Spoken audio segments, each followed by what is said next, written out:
আমাদের বেশিরভাগ মানুষের এই যে হাই হাই নাই নাই খাই খাই একটা ভাব, মহিলাদের সাথে কথা বললে দেখা যায় তাদের জীবনের দুঃখের শেষ নাই। কি দুঃখ? যদি আলাপ করেন তো দেখবেন যে বলবে যে দুঃখ হইল তার স্বামী তাকে বিদেশে ঘুরতে নিয়ে যাবে বলছে, সে ওয়াদা আইজও সে পুরা করে নাই। এটা হলো তার দুঃখ। দুঃখ যদি শুনেন তো শুনবেন যে স্বামীটা শুধু শাশুড়ির কথা শুনে, দেবর ছাড়া কিচ্ছু বুঝে না, ননদগুলার জন্য সব দিয়ে দিতে চায়, ছেলে মেয়ের জন্য একটা ফ্ল্যাট প্লট বুকিং দিবে সেটা করে না। এটা হলো দুঃখ।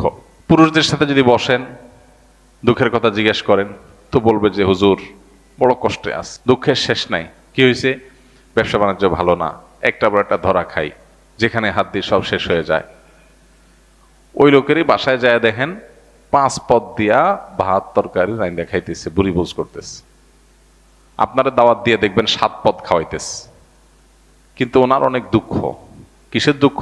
ওনার টাকা নাই। সেদিন এক ভদ্রলোক এর সাথে জানাশোনা হলো যে ওনার বাসায় আমাকে একজন দুঃখ করে বলতেছে কিচ্ছু নাই, অনেক গরিব মানুষ, খাবারের জন্য ভালো একটা প্লেটও নাই, প্লাস্টিকের প্লেটে খায়, আরে এত কষ্ট। এর কিছুক্ষণ পরে উনি আসলেন, দেখলাম যে এমন এক বাইক নিয়ে আসছে, ওই বাইক দেখে বোঝা যাচ্ছে এটা অনেক দামি বাইক, এটা ইউ টাইপের বাইক, কিন্তু তার বাসা ভাত খাওয়ার প্লেট নাই। আমাদের বেশিরভাগ মানুষের দুঃখগুলো দেখলে, সবার কথা বলছি না, উল্লেখযোগ্য সংখ্যক মানুষ আছে তাদের হাহুতাশের কথা শুনলে আপনি যখন ইসলামের পার্সপেক্টিভ থেকে তাকান বা দেখেন, বা আপনি নিরপেক্ষ জায়গা থেকেও যদি দেখেন, তাহলে সেক্ষেত্রে আপনি দেখবেন যে আপনার তার দুঃখের কথা শুনে আপনার হাসি পাবে, যে এই হলো দুঃখ। বহু মানুষ আছে চিঠি লেখে, মেসেজ দেয়, মেইল করে, ভাই আমি আর বাঁচবো না ভাই, বাঁচার কোনো উপায় নেই ভাই, মরার আগে একটু কথা বলে যেতে চাই। ঠিক আছে, আসেন কথা বলি। কথাবার্তা বলার পর আমি দেখি সে আমার চাইতে অনেক ভালো আছে। তাহলে আপনি আমার কাছে সান্ত্বনা নিতে আসছেন, আমারে সান্ত্বনা কে দিবে তাহলে বলেন? এই দিক থেকে আপনি তো আমার চাইতে ভালো আছেন, মাশাআল্লাহ। ইমানদার তার এই যে হায় হায় গেল গেল নাই নাই খাই খাই এই যে ভাব, এই ভাবটা দূর করতে হবে, মানসিকতার পরিবর্তন করতে হবে।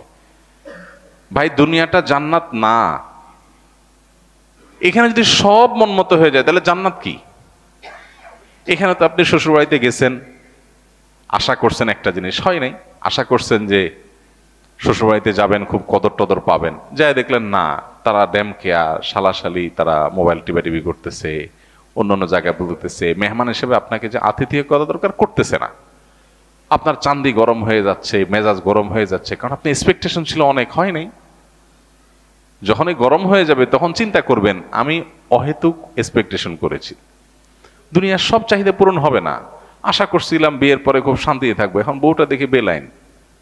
মহিলা আশা করছে যে বিয়ের পরে বোধহয় লাল নীল নাটক সিনেমায় দেখছে, স্বামী ঘুরে নিয়ে বেড়ায়, হানিমুন করে, এই করে সেই করে, এখন দেখা যায় যে স্বামী ঘরেই আসে না ঠিক মতো, কি হানিমুন। তো এইরকম পরিস্থিতি একজন ইমানদার চিন্তা করবে আল্লাহ তাআলা আমাকে আরো বহু দিক থেকে সুখী রেখেছেন, আমি আল্লাহর কাছে পরিতৃপ্তি এটা প্রকাশ করব আমার অন্যান্য সুখ দেখে।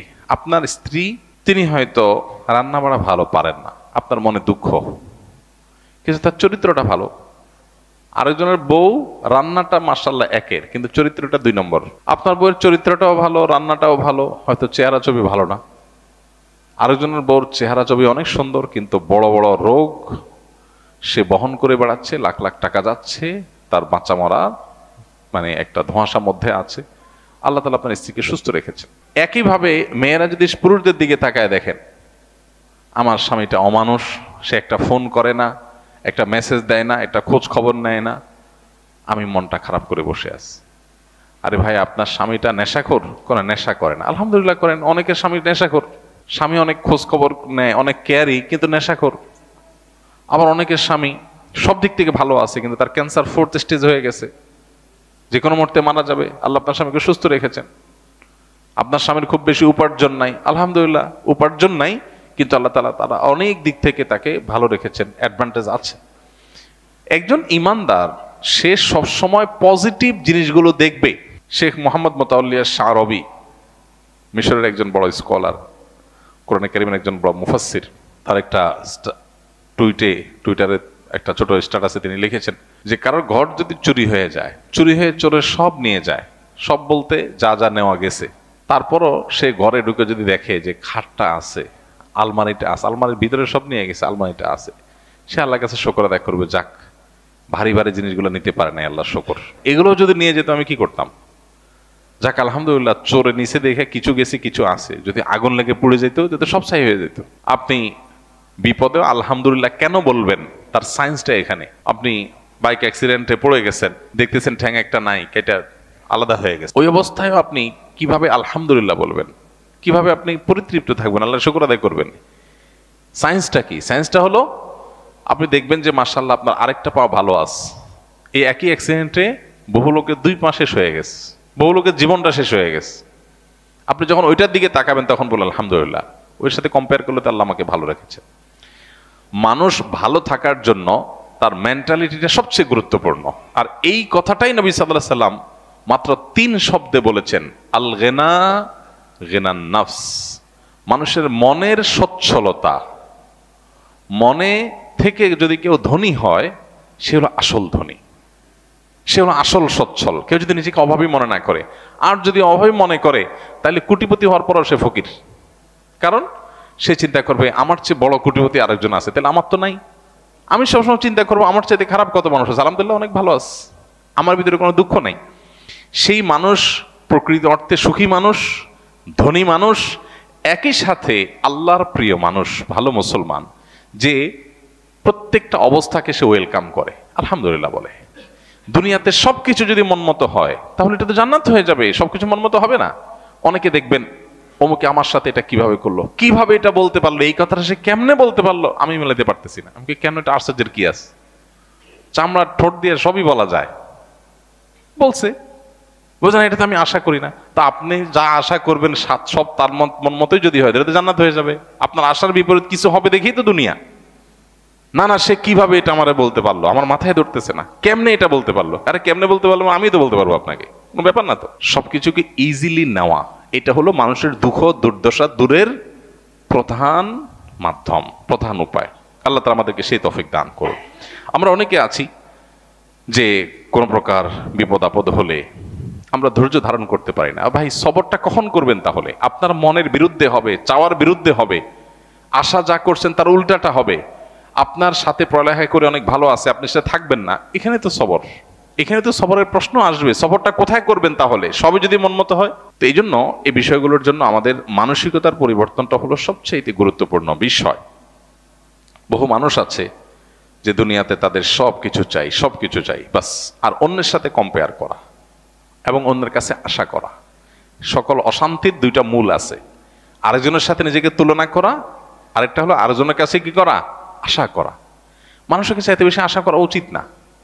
স্বামী হোক, স্ত্রী হোক, ননদ হোক, দেবর হোক, শ্বশুর হোক, শ্বশুরবাড়ি হোক, এমনকি বন্ধু বান্ধব হোক, আপনার কোনো বন্ধু বান্ধব যদি আপনার সাথে বেঈমানি করে আপনার খুশি হওয়া উচিত, খুশি হওয়া উচিত। কেন খুশি হবেন? বেঈমানি করলে আবার খুশি হবেন কেন? খুশি হবেন এই জন্য যে আলহামদুলিল্লাহ একটা জায়গায় ছিলাম এতদিন, আল্লাহ আমাকে জায়গাটা চিনিয়ে দিস। যদি বেঈমানিটা এখন না করতো, আমারে আরো কিছুদিন বাড়ায়া তারপরে করতো, আমি আরো বেশি ক্ষতিগ্রস্ত হইতাম।